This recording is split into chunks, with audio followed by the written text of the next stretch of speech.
I hope you're doing well today. I just wanted to encourage you with God's word this morning.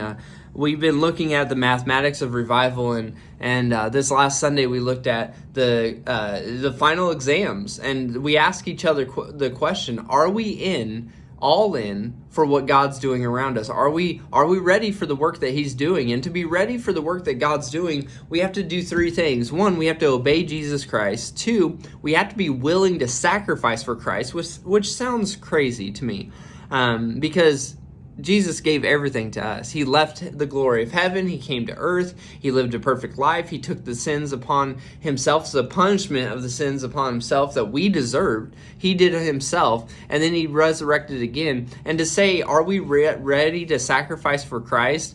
Sounds ridiculous, but actually when we ask ourselves that question and then we look at our lives, sometimes we don't sacrifice for Christ. Sometimes it's hard for us to give up stuff, to give up maybe a job, to give up maybe friendships in our lives that are ungodly, that are causing us to sin. And it's hard to give those things up. But when we take a step back and we look at this and say, okay, but we're giving that up to gain what?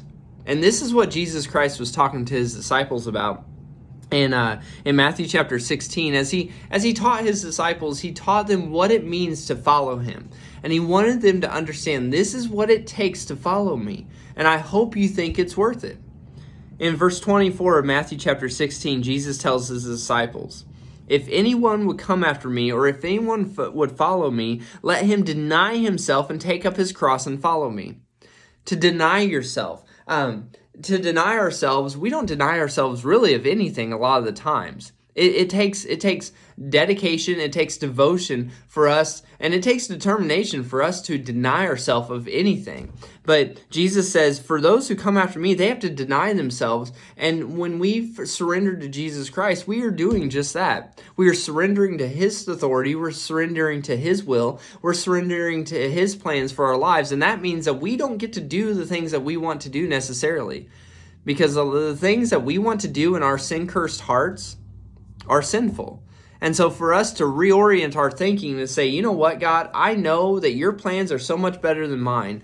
I'm going to surrender to you. I'm going to obey you. That's exactly what Jesus tells us to do. He tells his disciples this in verse 25 of Matthew chapter 16. He says, for whoever would save his life will lose it, but whoever loses his life for my sake shall find it. When we are giving up anything for Jesus Christ, we're gaining everything. It's so silly.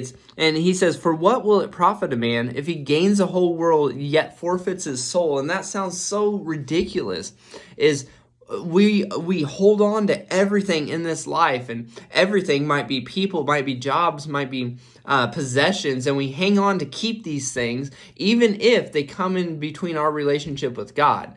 But at the end of our life, if we have no relationship with Jesus Christ, we're forfeiting our souls. We're giving up our souls to an eternal resting place, to an eternity separated from Jesus in hell. And I don't want that for me. I don't want that for you either this morning. So what I want to encourage you with today is that Jesus Christ is willing to forgive you. Jesus Christ is able to forgive you, and Jesus Christ is ready to forgive you. And so come to Him for that forgiveness. Come to Him for that revival in your life, and to say, yes, I'm going to obey you, God. Yes, I'm going to sacrifice everything. Even if I have to give up my life, I will give that for you, Jesus Christ, because you're completely worth it. And it sounds crazy to say, is God worth sacrificing? I mean, He sacrificed everything for us.